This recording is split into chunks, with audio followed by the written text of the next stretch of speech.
Bueno, ¿qué tal? Buenos días. Espero que tengan una excelente jornada. En el día de hoy vamos a hablar sobre algunas pautas súper importantes a la hora de cuidar nuestra digestión, ¿sí? Eh, la mejor forma de nutrirnos, o la forma que adopta el cuerpo humano de nutrirse, es a través de todos los órganos que componen el sistema digestivo, que son un montón y que cada uno tiene su particularidad. Entonces, si a partir de este tema surgen consultas personales o individuales, las vamos a ir charlando con cada uno a nivel individual, pero en forma grupal quiero hablar de 10 pautas que son súper claves cuando queremos preservar la salud de nuestro sistema digestivo, que es uno de los pasos fundamentales para estar bien nutridos, ¿sí?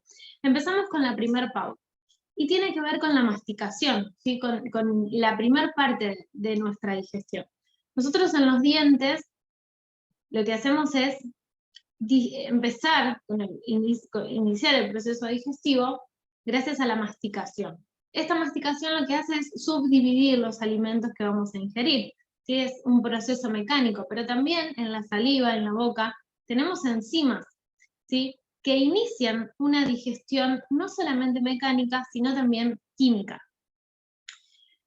Ustedes piensen que en el estómago, que es a donde después se dirigen nuestros alimentos, no hay dientes, ¿sí? O sea que si nosotros tragamos pedazos muy grandes de comida, estamos le dificultando muchísimo el trabajo a nuestro estómago y posiblemente ese día nuestra sensación después de la comida no sea la ideal, ¿sí? Se dice que cada bocado de comida que ingerimos debemos masticarlo entre 30 y 35 veces. Son muy pocas las personas que cumplen con esta condición. En general, tendemos a masticar muchísimo menos. ¿Cuál es la recomendación en este sentido? Bueno, tratemos de ser conscientes, ¿sí? En el momento en el que nos sentemos a comer, ya sea un almuerzo, sea una cena, intentemos estar lo más tranquilos posibles, porque si comemos en la oficina con la computadora prendida, contestando correos electrónicos, o mirando el noticiero, o escuchando a la vecina que nos está hablando pavada del otro vecino, probablemente no podamos estar conscientes de lo que estamos haciendo, traguemos comida casi sin masticar, y después el resultado final de eso sea sentirnos mal. ¿Sí? La masticación es clave para iniciar un proceso digestivo que termine realmente favoreciendo a nuestro organismo, ¿sí?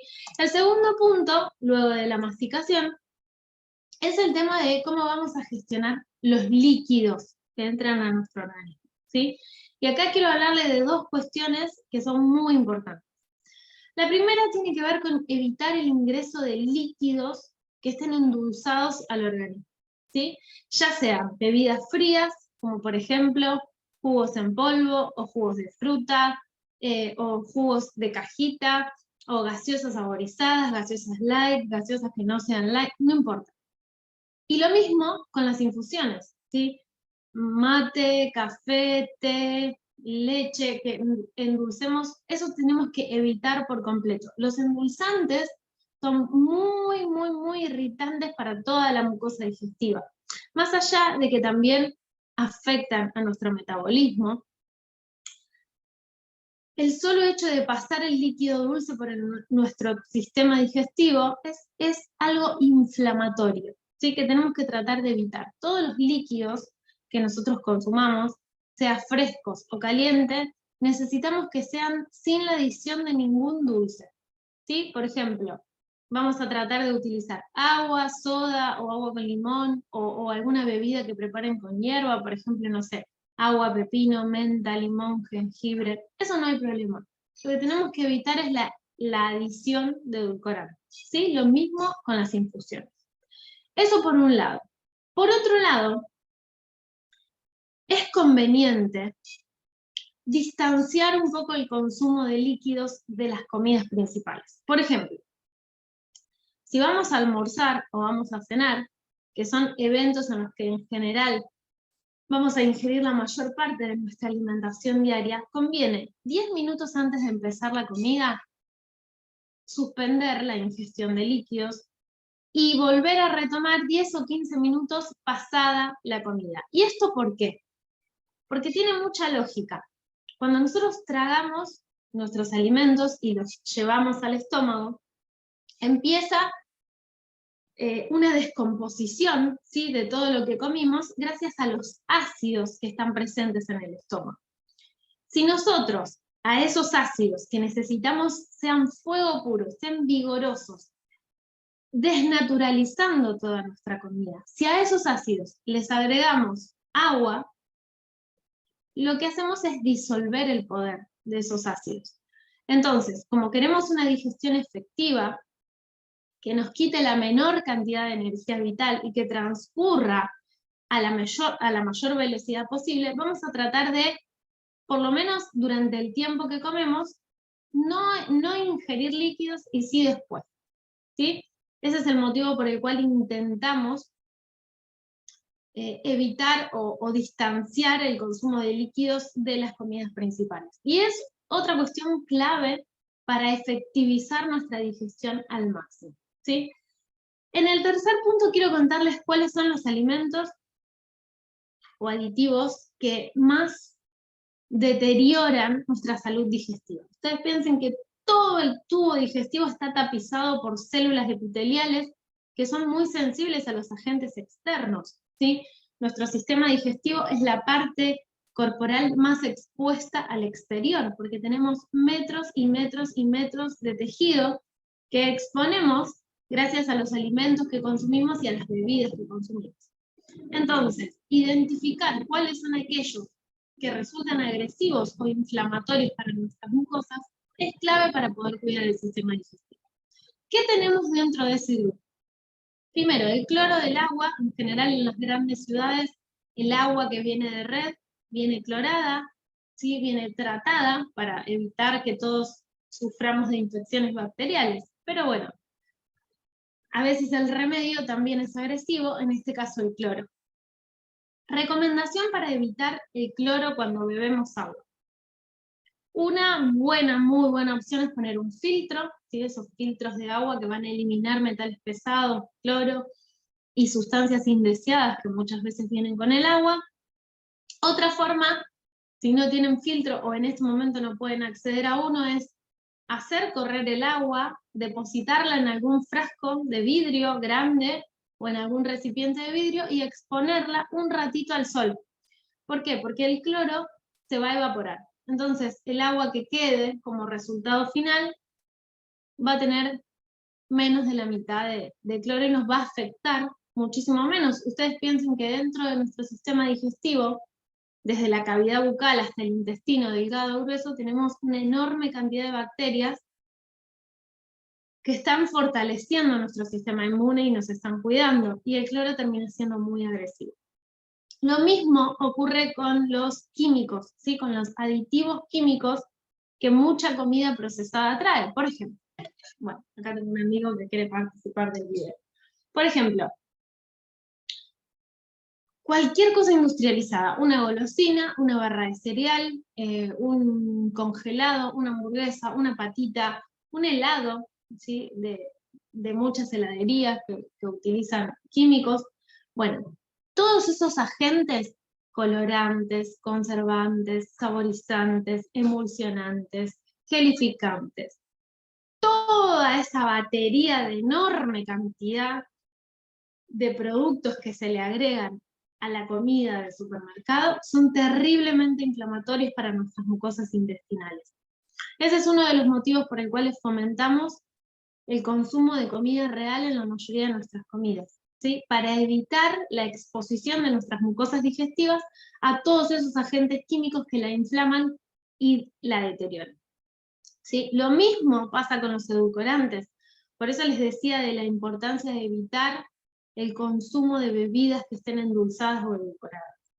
Otro de los grandes enemigos de nuestras mucosas son los aceites de girasol, ¿sí? Los aceites de semilla, mejor dicho, dentro de los cuales tenemos el aceite de girasol, el aceite de maíz, el aceite de soja, de cánola, de maní, de algodón. Depende en el lugar en donde vivimos, van cambiando. En Argentina los más comunes son de girasol, maíz y soja.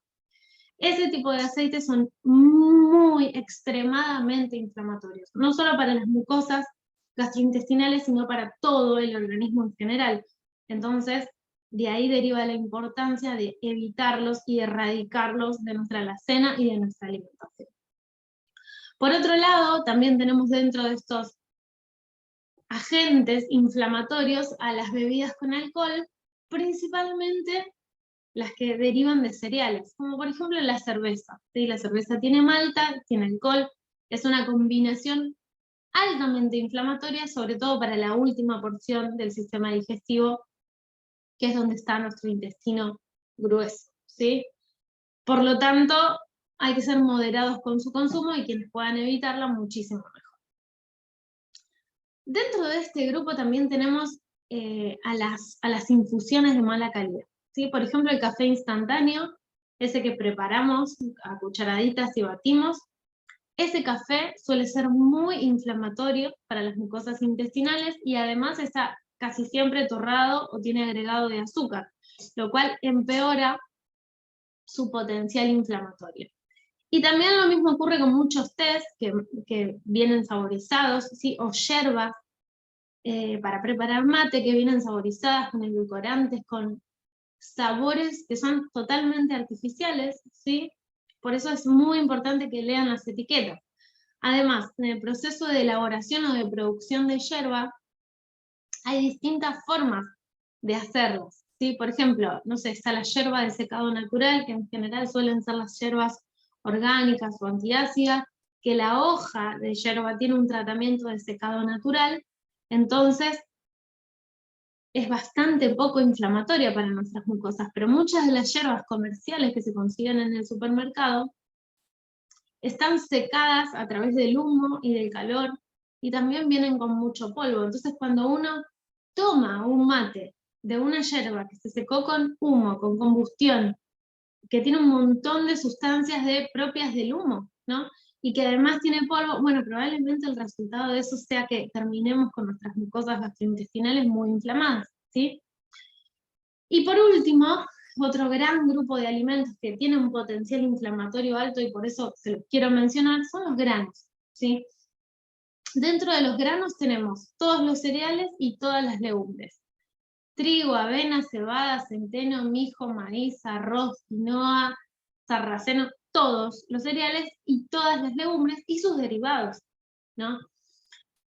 Si nosotros ingerimos estos alimentos, ya sean cereales o legumbres, sin el correcto proceso de preparación, ¿sí? Que tiene que ver siempre primero con una fermentación del producto y luego con una cocción.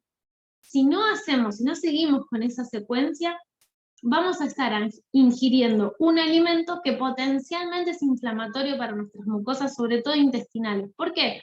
Porque tienen antinutrientes, ¿sí? Y los antinutrientes son sustancias naturales presentes en las plantas que agreden nuestras mucosas digestivas, salvo que nosotros les agreguemos el correcto tratamiento de preparación, que tiene que ver siempre primero con una fermentación o remojo, en el caso de una legumbre, y luego una cocción. ¿Qué les quiero decir con esto?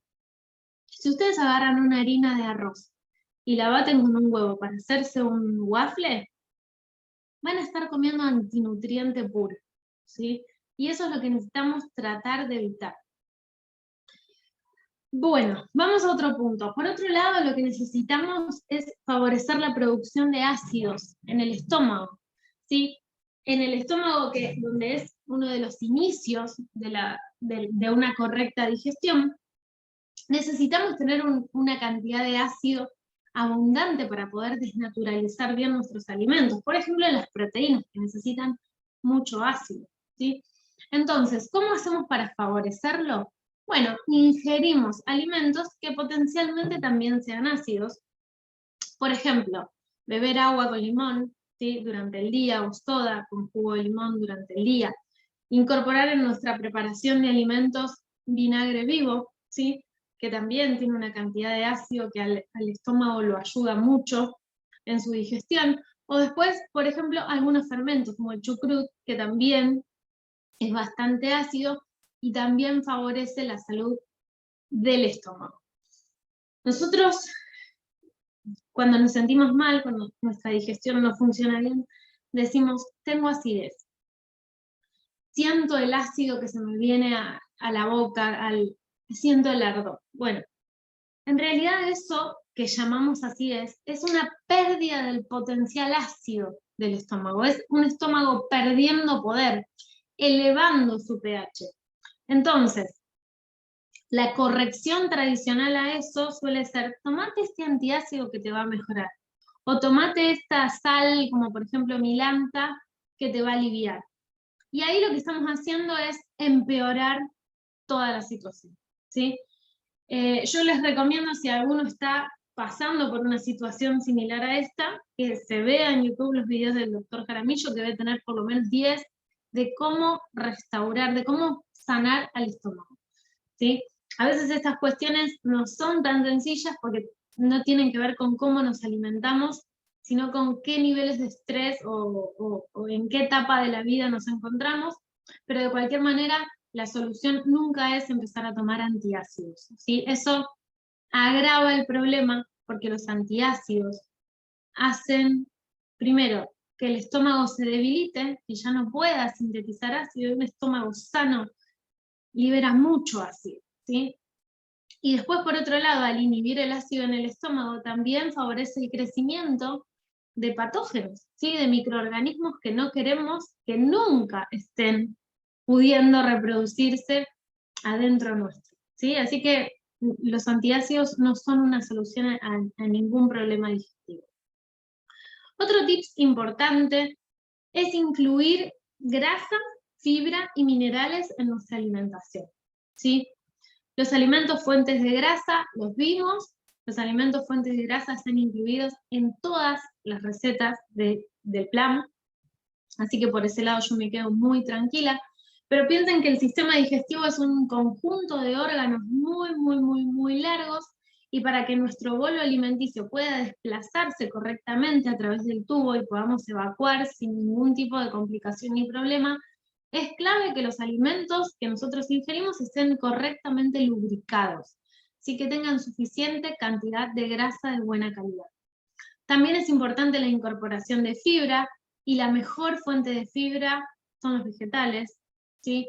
Los zapallitos, las zanahorias, el ajo, las hojas verdes, los tomates, todos los vegetales tienen fibra que va a ayudar también a favorecer nuestra digestión y a que el bolo alimenticio que necesitamos transportar a través del tubo no se endurezca, ¿sí? Esas dos cuestiones, grasa, fibra, y por último minerales. Es muy importante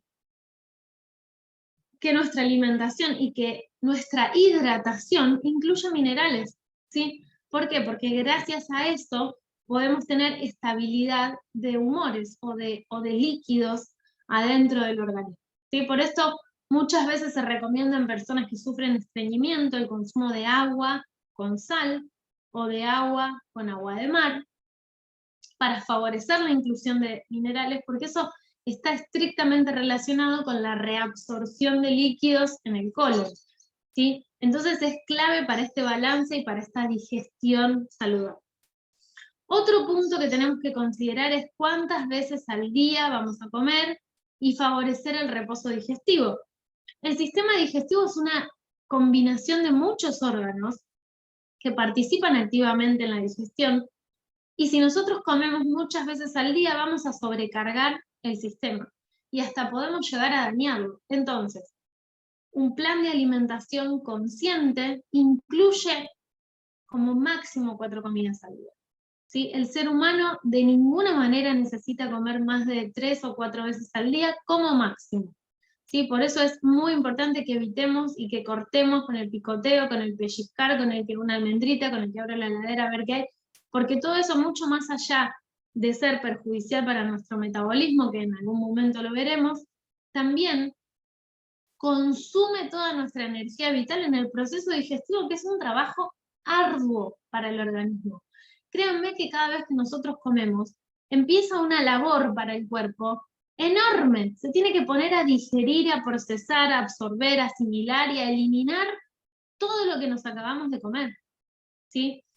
Es un proceso de alquimia hermoso que uno más lo conoce y más se asombra de la capacidad que tiene el organismo, ¿sí? Este es uno de los motivos por los cuales es tan importante. Primero, tener un buen reposo digestivo. O sea, ¿qué quiere decir un buen reposo digestivo? Que entre la última comida y la primera pasen por lo menos 12 horas. Durante 12 horas tenemos que dejar que nuestros órganos puedan restaurarse, reposar y descansar.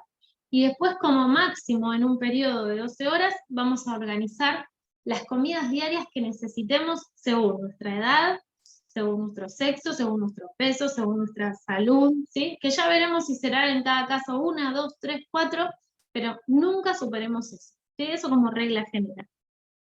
Otro ítem importante es hidratarnos adecuadamente, ¿sí? Tomar la suficiente cantidad de líquido que nuestro organismo necesita para estar bien hidratado y también para poder ejercer funciones de limpieza, ¿sí? Se calcula que necesitamos entre 30 y 35 mililitros de agua por kilogramo de peso corporal por día. Así que ese cálculo me gustaría que lo hagan, y es importante que le prestemos atención a hidratarnos bien, porque muchas veces tenemos sensación de hambre o de apetito y lo que nuestro cuerpo está necesitando es líquido y no comida, ¿sí? Por otro lado, es importante también identificar algunas particularidades individuales. Cada sistema digestivo puede reaccionar de manera negativa a un alimento que quizás no sea malo, y eso nos hace únicos, y está bueno empezar a tomar conciencia de cuáles son esas cosas, ¿sí? Si quieren yo les cuento, por ejemplo, a mí el maní me encanta, pero cuando como maní a los 10 o 15 minutos tengo acidez. Entonces ese es un alimento que, si bien no es ni bueno ni malo, yo prácticamente que no lo puedo comer, ¿sí? Y lo mismo me pasa con las semillas. Cuando algo viene con mucha carga de semilla, por ejemplo un pan, a mí a los 15 o 20 minutos me empieza a doler la panza. Entonces, bueno, nada, uno tiene que identificar esas cosas simplemente para evitarlas y sentirse mejor.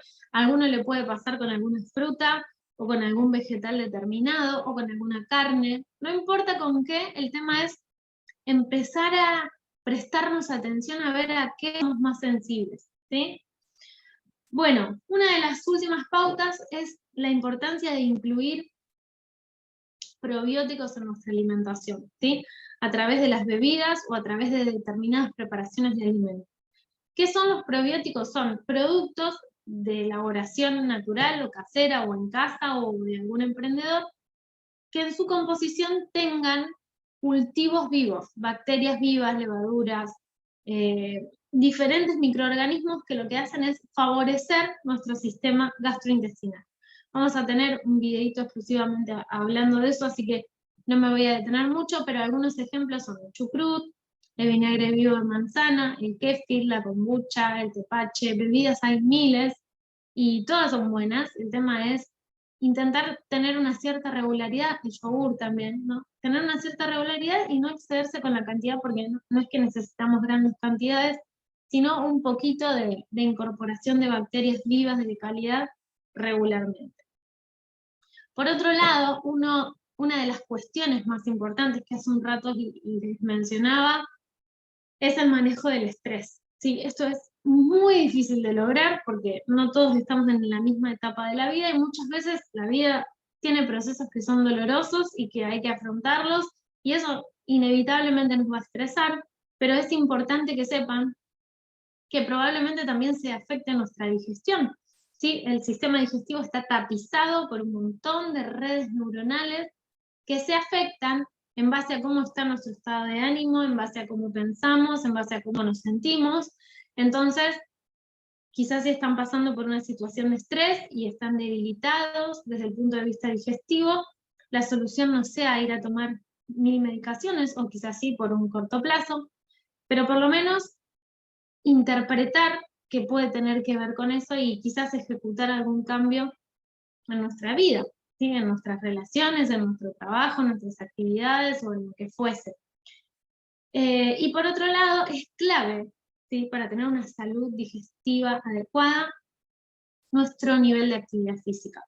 Si nosotros somos personas muy sedentarias, que estamos muy quietas, probablemente se empiece a debilitar nuestro peristaltismo, nuestros movimientos musculares internos, la calidad de la musculatura abdominal es clave para poder tener una digestión sana, así que es otro de los motivos por los cuales necesitamos entrenarnos físicamente, necesitamos estar fuertes, necesitamos estar activos si queremos tener una digestión sana. Ahora les voy a pasar un apunte junto con este video, en el que al final van a ver que también tenemos una postura que es adecuada para evacuar o para cuando vamos al baño. En general, la postura normal que solemos adoptar, que tiene que ver con los inodoros, deja nuestras piernas a 90 grados, y eso no permite la correcta salida de la materia fecal. Entonces, una recomendación súper útil, y esto es para todo, digo, más allá de si uno tiene estreñimiento, o tiene tránsito regular normal, o tiene tránsito rápido, la mejor forma de evacuar es levantando las piernas por encima del piso, ¿sí? Poniendo un banquito en el piso, o un balde dado vuelta, o levantando, si son ágiles, las piernas por encima de la tapa del inodoro. ¿Para qué? Para favorecer la evacuación y para que no queden restos de materia fecal en el intestino, porque quizás esta sea una forma de prevenir una enfermedad grave, ¿sí? Ustedes piensen que nuestra posición natural para evacuar son las cuclillas, ¿sí? Si no, miren un bebé cuando tiene que hacer caca, cómo se agacha para poder evacuar bien y fácil y correctamente. Esa es nuestra postura natural. Después, las comodidades de la vida y la desnaturalización de todo. Bueno, yo voy a construir los inodoros que serán muy estéticos, pero no son para nada fisiológicos. Así que eso es algo a prestar atención y a corregir también. Todas las dudas que surjan, las vamos hablando en forma individual. Les mando un beso enorme. Gracias.